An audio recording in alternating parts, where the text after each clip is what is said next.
couple of times. In the Kesper Cup at the beginning of the year. Yes. So certainly something that Chovy has dealt with. The amount of nerfs that ability's taken is now Deft going to utilize it, trying to get as much damage down. Clicks on the lantern at the last second. Doesn't have a whole lot of mana remaining as Piercing Darkness does come in, and now Kyoshik looking for his gank opportunity. He's very well aware of this control ward that's in this position.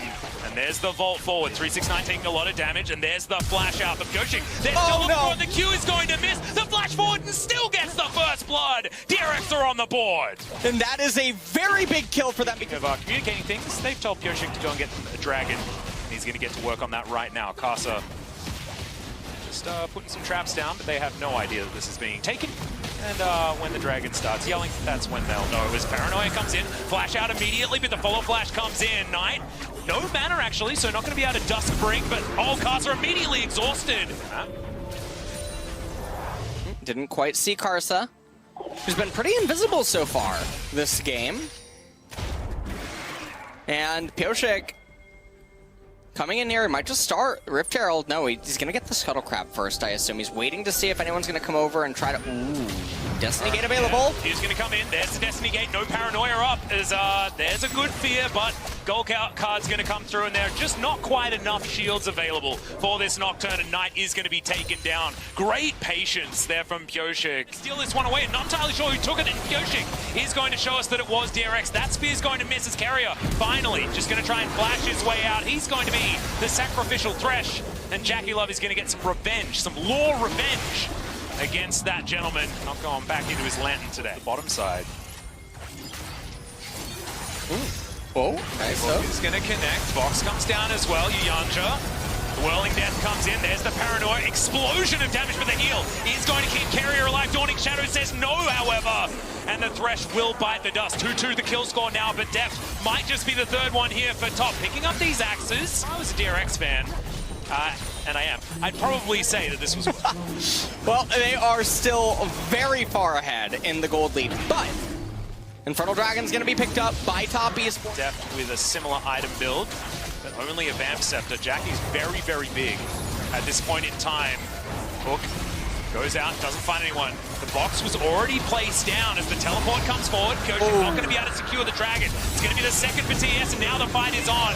The stand aside comes out, Dawning Shadow, a fair bit of damage now as DRX are on the run, but the Paranoia says no. That's going to be a dead Quinn. The hook is going to connect here, but Devour exists and will deny any pick potential. Speaking of denial, against a center lane. As another Paranoia coming through here as Knight showing his prowess. It is 2 versus 1, and Kyoshik's going to come forward, make that a 3. As Doran over to the side, he does press W to see that there are 4 people after him, and he gets the bad news. A 1-for-1 trade in the end, as DRX get themselves back to the safety of their bottom lane in a turret. But you can feel the momentum of the game shifting over to TES. 369, this looks like he's out of position. Can't really riddle a way out of that one, as Doran's going to be able to lock down that kill pretty comfortably. Chovy very close to having his teleport back available if he wants to defend mid.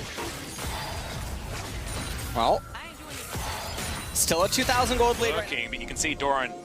Yeah. Oh no, he was spotted, and that is going to be that. That's a decent vault to try and get out of the way, but the fear is too strong, and Knight locks down yet another kill on the Quinn. And just really, really sad right now for Quinn. Can't have the same problems that plagued DRX in the LCK, where their macro in mid to late game is very non-existent if Chovy isn't the one who's able to facilitate things and really get the ball rolling. And TES are just slowly breaking them apart at pretty much every stage. Second Mountain Dragon picked up. Well, you've got a potential kill on a 369, but Knight's trying to say no as that's the flash out.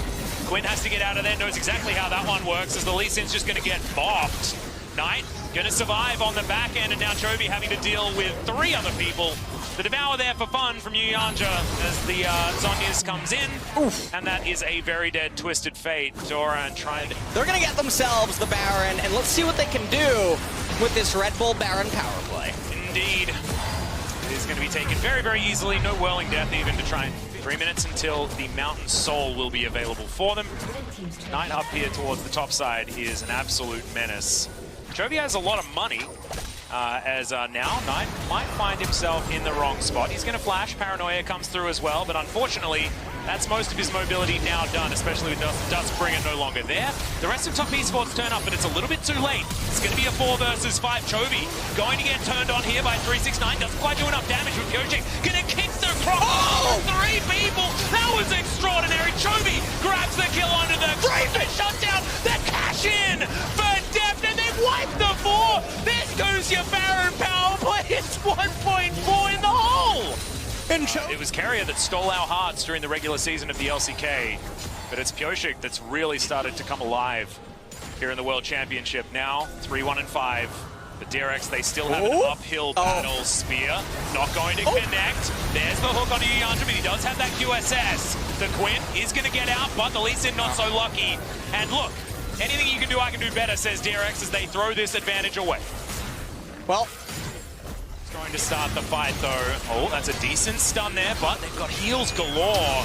And Chovy able to get himself out of the way. Down at half health now though, as Pyojik landing the Q, but is he going to be able to deny this Drake? He is. Actually, no, it's Doran, but whatever. DragonX got it. That's absolutely fine. Top esports still looking for a fight though. As you can see, Jackie Love going down very, very low. The damage registers before the Devour, and Yanja not going to be able to save that. Chunking on the top esports. Okay, the flash out. Abyssal Voyage comes on forward. Carrier doesn't find the hook. It is going to be able to get out of the way as the box did basically nothing. Now, a few cooldowns unable to be used. Okay, Jackie Love frontlining right now. Deft as well, though, is in trouble. Has to use the heal. Whirling Death comes through. Sorry! All of the healing. Chovy goes golden at just the right time. Casa doing exactly the same thing, but there is the Nocturne. Taking down the Twisted Fate, and now things are starting to fall apart for DragonX. Carrier also taking to the Death Realm as Deft going down so incredibly low. And ladies and gentlemen, I think this might just be the end of the game, as top esports do finally find potentially the killing blow if they find a minion wave. And I think, Atlas, this probably is it. The death timers are way too long. Dragon Kick is available. I don't think it's going to be able to buy enough time. This is 5 champions. Yeah. All still alive. Lee can't even 1v1 the Tom Kench. Carrier is going to be up in 4 seconds time, but I don't know what a Little Thresh is going to be able to do in this moment. The 2 rookies on DragonX are going to try as they might to get this one done, but the last Nexus turret is going to be taken down. 5 members of top esports make a statement against DragonX in their second game. They will remain undefeated in this group and stop Korea's dominant run.